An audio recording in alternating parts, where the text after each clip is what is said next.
Bismillah, assalamualaikum warahmatullahi wabarakatuh. Waalaikumsalam warahmatullahi wabarakatuh. Alhamdulillah wa syukurillah wa la hawla wa la quwwata illa billah. Wassalatu wassalamu ala Rasulillah wa ala alihi wa sahbihi ajmain, amma ba'du.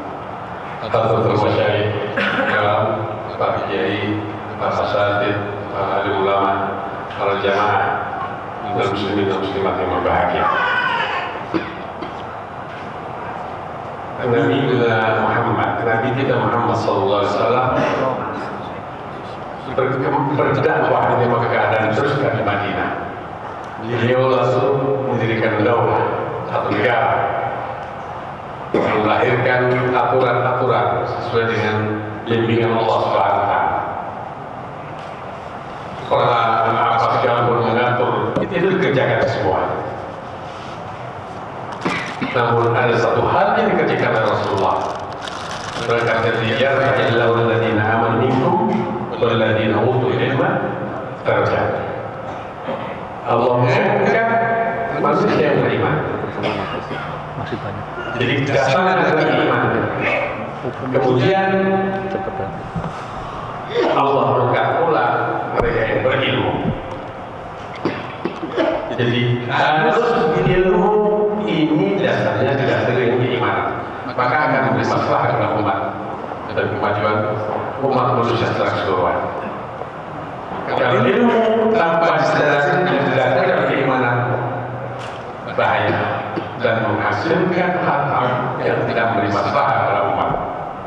Istilah Rasulullah SAW membina umat di ashab sufah, di emperan pinggiran masjid itu, yang nantinya melahirkan manusia besar. Ibadullah, ada hamba Allah. Dari orang-orang yang dididik oleh Nabi Muhammad SAW itu, lahirlah Abdullah bin Umar menjadi tokoh di Madinah. Abdullah bin Mas'ud yang dari menjadi tokoh di Irak. Abdullah bin Abbas menjadi tokoh orang-orang ahli tafsir di Mekah. Abdullah bin Amr bin As di Mesir. Dan berkembang terus. Ini menjadi nanti dari tokoh-tokoh itu akan dilahirkan yang Abdul Mas'ud, nanti akan dilahirkan Abu Hanifah, yang di Mekah akan dilahirkan Syafi'i, yang di Madinah Malik bin Anas, karena ayahnya sendiri adalah sahabat Nabi Anas bin Malik.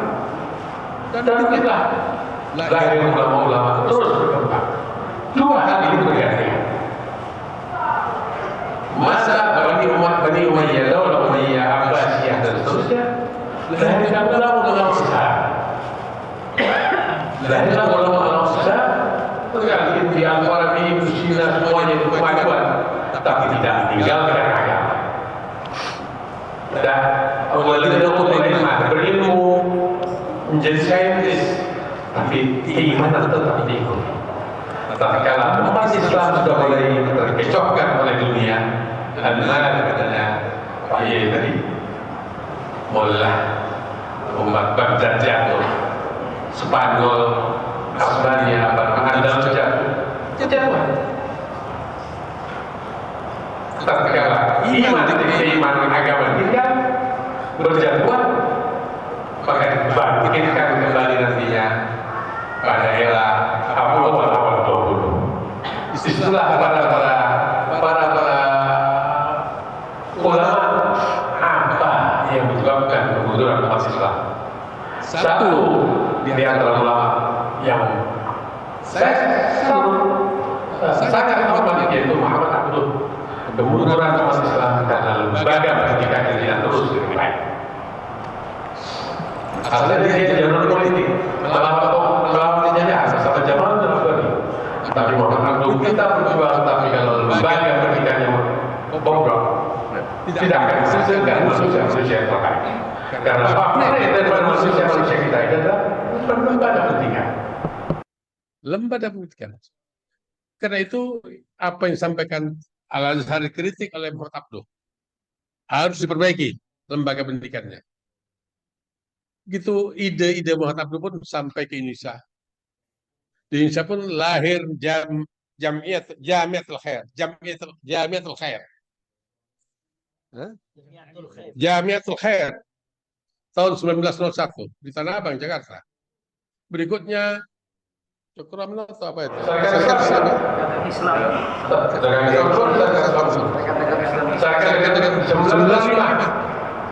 Mereka tidak menjadikan perjuangannya Andi Ponegoro, tidak menjadikan perjuangannya Imam Bonjol, tidak, itu Masya Allah. Tapi ini melahirkan mas-mas Islam yang melahirkan lembaga pendidikan. Lalu Muhammad lahir 12 tahun setelah persis lahir lahirnya dan mas-mas lainnya. Ormas Islam ini melahirkan lembaga pendidikan dan melahirkan manusia besar, melahirkan nasib. Insya Allah konsis.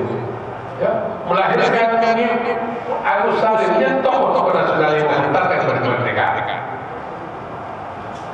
Saya yakin kalau lembaga pendidikan itu terurus dengan baik, yang diurus oleh Ormas Islam tidak maaf yang di bawah pimpinan Bapak ini.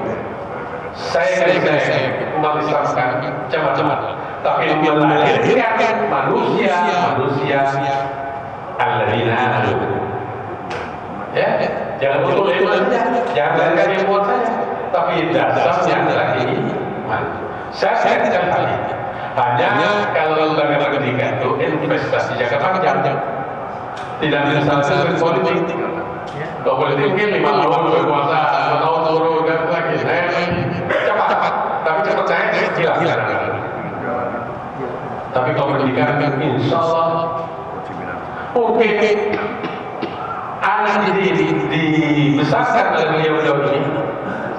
Beliau-beliau ini yang kita itu Bapak sudah meninggal semua, baru lahir generasi didikan kita itu akan jadi pemimpin Indonesia. Tapi saya sekali lagi, jadi lembaga pendidikan ini sangat harus diperbaiki. Jangan sampai kita sibukkan dengan politik, tapi meninggalkan pendidikan. Politik harus ikut. Nasib menegakkan pemerintahan wajib. Biar mereka yang sudah bagian politik, sungguh politik, jangan tinggalkan lembaga pendidikan yang dikelola oleh Islam. Satu hal dulu yang terakhir ini bahwa Mustafa Kemal Atatürk di Turki itu semua lembaga Islam itu di bumi habiskan, dijadikan oleh semua. Cuma ada satu lembaga pendidikan yang tidak lupa, yaitu lembaga pendidikan muadzin imam dan muadzin.